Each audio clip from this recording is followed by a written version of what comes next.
Hello बच्चों, let's read this question. The question says light guidance in an optical fiber can be understood by considering a structure comprising of thin solid gas cylinder of refractive index n1 surrounded by a medium of lower refractive index n2. The light guidance in the structure takes place due to successive total internal reflections at the interface of the medium n1 and n2 as shown in the figure.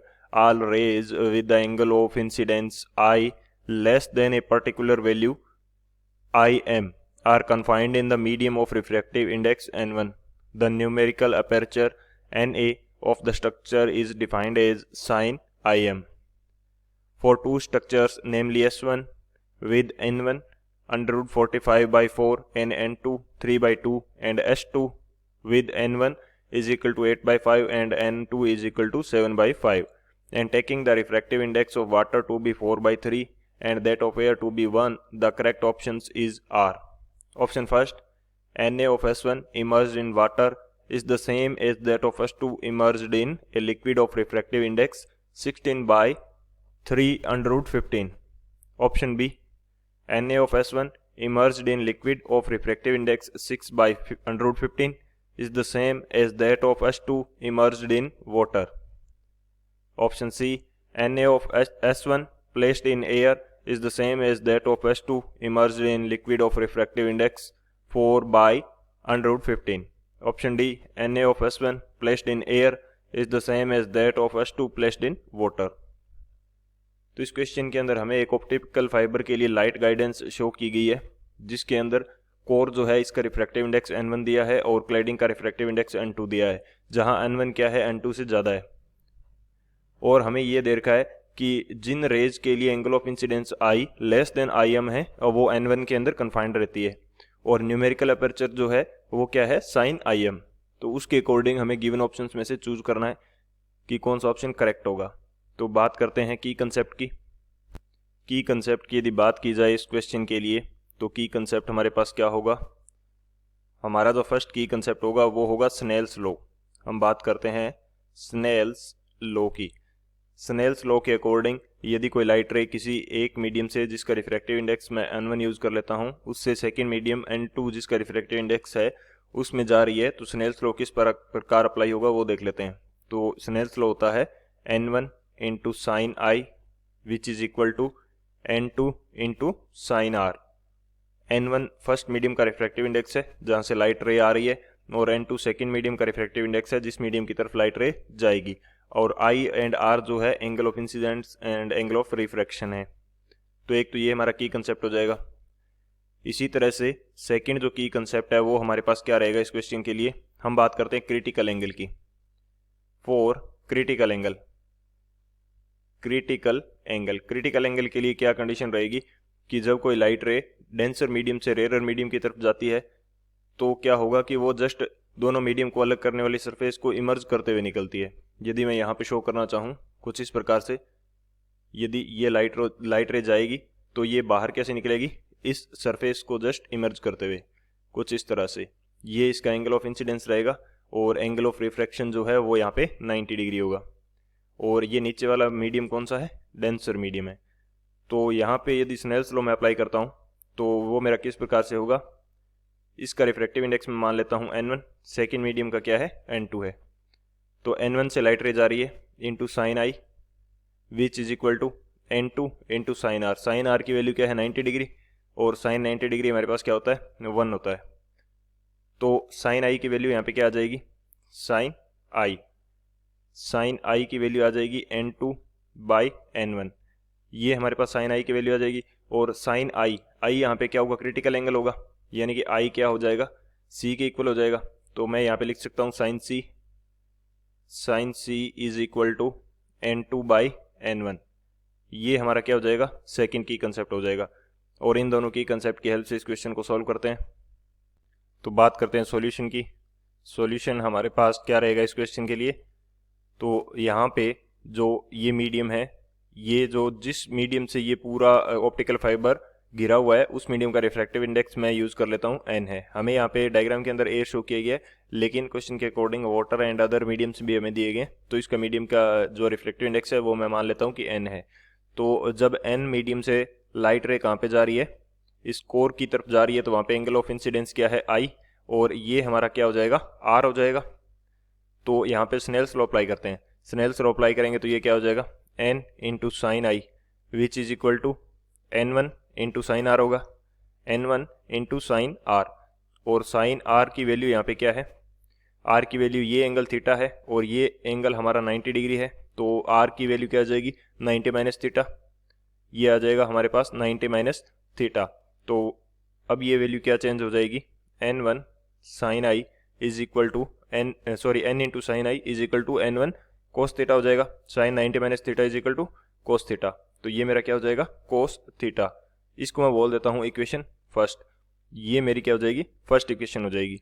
अब according to question यदि बात किया जाए तो हमें ये दे रखा है क्वेश्चन के अंदर कि कोई भी क्रिटिकल एंगल कोई भी एंगल ऑफ इंसिडेंस आई जिसकी वैल्यू IM से कम है, तो वो क्या कर रही है टोटल इंटरनल रिफ्लेक्ट करके n1 मीडियम के अंदर रह रही है, ये हमें क्वेश्चन के अंदर गिवन है। तो यहाँ पे देखते हैं फॉर IM, यानी कि I मिनिमम के लिए क्या होगा हमारे पास I मिनिमम, तो थीटा की वैल्यू क्रिटिकल एंगल की इक्वल होनी चाहिए, तभी तो ये टोटल इंटरनल रिफ्लेक्ट करेगा। थीटा की वैल्यू जब क्रिटिकल एंगल के इक्वल होगी तो उस टाइम जस्ट ये लाइट रे n1 मीडियम और n2 मीडियम की जो सरफेस है उसको इमर्ज करते हुए निकल जाएगी, ये कंडीशन होगी हमारे पास। तो यहाँ पे मैं क्या अप्लाई करता हूँ, हमने क्वेश्चन के जो की कंसेप्ट देखा था, सेकंड की कंसेप्ट, उसके अकॉर्डिंग साइन सी की वैल्यू हमारे पास क्या आ रही थी n1 एंड n2 मीडियम के लिए, ये हमारे पास आ रही थी sine C is equal to n2 by n1, ये हमारे पास आ रही थी क्रिटिकल एंगल साइन C की वैल्यू। तो अब यहाँ से फाइंड आउट करते हैं कि कोस थीटा की वैल्यू क्या होगी। साइन C की वैल्यू हमारे पास आ रही है n2 by n1, critical angle के केस में ये जो थीटा होगा ये C के इक्वल हो जाएगा, ये हमने पहले ही बात कर ली है। तो साइन थीटा, यहाँ पे बात करूं साइन थीटा हमारे पास क्या होता है, साइन थीटा हमारे पास होता है परपेंडिकुलर बाई हाइपोटेनियस, और इसकी वैल्यू क्या है n2 बाई n1, तो यानी कि परपेंडिकुलर हमारा n2 है और हाइपोटेनियस क्या है n1 है। तो यहाँ से कोस थीटा की वैल्यू फाइंड आउट कर सकते हैं। कोस थीटा हमारे पास क्या होगा, कोस थीटा की जो वैल्यू रहती है वो हमारे पास रहेगी बेस बाई हाइपोटेनियस, तो n2 और n1 से बेस फाइंड आउट कर सकते हैं, इजीली फाइंड आउट कर लेंगे। तो ये हमारा कितना आ जाएगा n1 square minus n2 square and इसका root over divide by hypotenuse हमारे पास क्या है n1 है, तो ये हमारे पास कोस थीटा की वैल्यू आ जाएगी। अब ये कोस थीटा की वैल्यू इक्वेशन फर्स्ट के अंदर पुट कर देते हैं, तो इक्वेशन फर्स्ट हमारे पास क्या है, ये हमारे पास थी equation first n into sine i which is equal to n1 into sine theta, ये हमारी फर्स्ट इक्वेशन थी। यहाँ पे जब वैल्यू पुट करेंगे तो n इंटू साइन आई यहाँ पे क्या होगा, यहाँ पे होगा साइन IM, क्योंकि हम मिनिमम वैल्यू की बात कर रहे थे, उसके लिए हमने थीटा की वैल्यू फाइंड आउट करी थी। ये यहाँ पे क्या था कोस थीटा था, ये हमारे पास क्या है कोस थीटा, तो n1 इंटू कोस थीटा की वैल्यू हमारे पास क्या है, कोस थीटा की वैल्यू हमने फाइंड आउट करी है n1 square minus n2 square root over divide by n1, तो n1 से n1 क्या हो जाएगा कैंसिल आउट हो जाएगा, और साइन IM की वैल्यू आ जाएगी साइन IM हमारे पास कितना आ जाएगा n1 स्क्वायर n2 स्क्वायर का root over divided by n, ये हमारे पास किसकी वैल्यू आ जाएगी साइन IM की, और साइन IM ही हमारा क्या है न्यूमेरिकल अपर्चर है, तो ये हमारी पास वैल्यू आएगी NA की, NA क्या है साइन IM के इक्वल है। तो ये तो हमारा फॉर्मूला हो गया, ये हमारा क्या हो गया फॉर्मूला हो गया। इस फॉर्मूला के अंदर अब अप्लाई करेंगे वैल्यूज और हमारा आंसर आ जाएगा। तो अब बात करते हैं जो ऑप्शन ए हमें दे रखा है उसके अकॉर्डिंग NA जो मीडियम S1 जो स्ट्रक्चर है उसके लिए फाइंड आउट करते हैं। तो ये हमारे पास क्या आएगा, वैल्यू आएगी n1 square minus n2 square का रूट ओवर, n1 हमें कितना दे रखा है, n1 हमें दे रखा है अंडर रूट 45/4 एंड n2 हमें दे रखा है 3/2, तो इनका स्क्वायर कर देते हैं।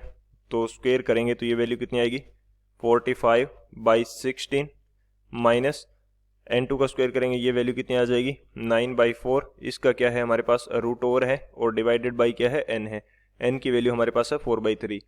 तो ऊपर वाली वैल्यू को सॉल्व करेंगे तो ये हमारे पास कितनी आ जाएगी 45 माइनस 36 डिवाइडेड बाई 16, और इसका तो रूट ओवर है, डिवाइडेड बाई नीचे हमारे पास है 4/3।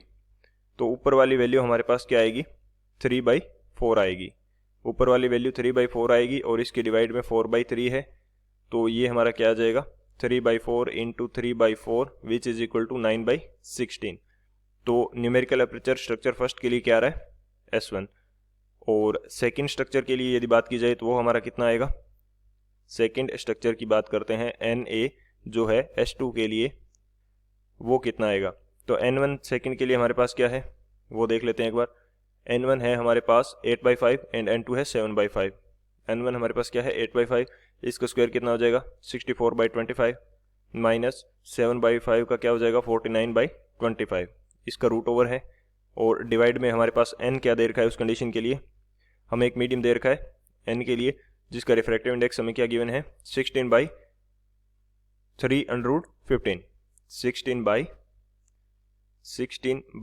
√15, ये हमें दे रखा है उस मीडियम का रिफ्रैक्टिव इंडेक्स। तो जब इसको सॉल्व करेंगे तो ये वैल्यू हमारे पास कितनी आएगी, ये वैल्यू हमारे पास आ जाएगी √15/5, और ये जो नीचे वाली वैल्यू है ये ऊपर जाके मल्टीप्लाई हो जाएगी, यानी कि यहाँ पे हमारे पास कितना आ जाएगा 3/15/16, हाँ बिल्कुल 16 आएगा हमारे पास।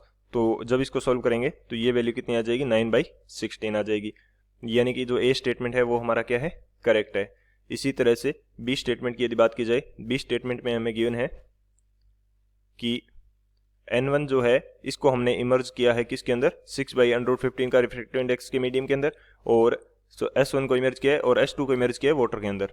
तो यहाँ पे मैं अप्लाई कर देता हूँ, तो NaS1 कितना आ जाएगा हमारे पास NaS1, तो ऊपर वाली जो रूट वाली वैल्यू थी यानी कि N1² minus N2² by N, तो ये N1² माइनस N2² का रूट ओवर जो है ये तो सेम आएगा। ये कितनी वैल्यू आ रही थी हमारे पास 3/4, और नीचे जो मीडियम है इसका रिफ्रैक्टिव इंडेक्स हमें कितना दे रखा है इस बार, ये हमें दे रखा है 6/√15, तो ये √15 ऊपर चला जाएगा।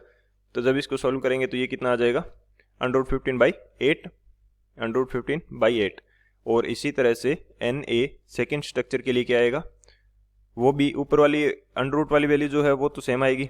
वो वैल्यू हमारे पास कितनी आ रही है, अंडर वाली जो वैल्यू है वो हमारे पास √15/5 आएगी, और नीचे जो मीडियम का रिफ्रैक्टिव इंडेक्स इस बार हमें दे रखा है वो क्या है वाटर है, वाटर का कितना हो जाएगा 4/3, तो ये वैल्यू आएगी हमारे पास 3/15 डिवाइडेड बाई 20। तो ये दोनों तो हमारी सेम नहीं आ रही, तो बी हमारा क्या हो जाएगा इनकरेक्ट हो जाएगा। इसी तरह से सी केस के लिए NaS1 फाइंड आउट करते हैं फर्स्ट स्ट्रक्चर के लिए।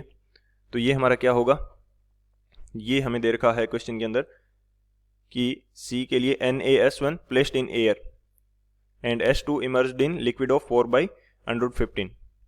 ओके, तो यहाँ पे अप्लाई करते हैं, NaS1 फाइंड आउट करेंगे तो ऊपर वाली वैल्यू जो है N1² माइनस N2² का रूट ओवर ये सेम आएगी 3/4, और एयर का रिफ्रैक्टिव इंडेक्स हमारे पास 1 है, तो ये वैल्यू कितनी आ जाएगी 3/4।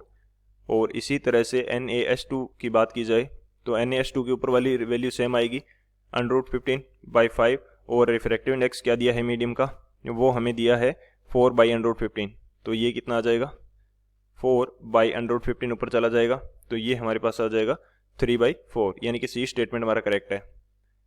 बात की जाए डी स्टेटमेंट की, डी स्टेटमेंट के अंदर हमें क्या दे रखा है, डी स्टेटमेंट के अंदर हमें गिवन है Na of S1 placed in air is the same that of S2 placed in water, यानी कि Na को जब एयर के अंदर प्लेस करते हैं तो वो हमारे पास कितना आता है इसको सही से लिख लेते हैं, NaS1 जब एयर के अंदर प्लेस किया है तो वो हमने सी के अंदर फाइंड आउट किया था, सेम आएगा 3/4, और NaS2 को जब वाटर के अंदर प्लेस करते हैं, NaS2 को जब वाटर के अंदर प्लेस करते हैं तो ये वैल्यू आएगी हमारे पास, यानी कि 3/15/20, तो ये दोनों तो अलग अलग आ रहे हैं, तो डी हमारा क्या हो जाएगा इनकरेक्ट हो जाएगा। तो हमारे कौन से ऑप्शन करेक्ट हो रहे हैं, ए एंड सी जो है वो हमारे करेक्ट हैं। So option A and C is the final answer. I hope you understood it well. Best of luck. Thank you.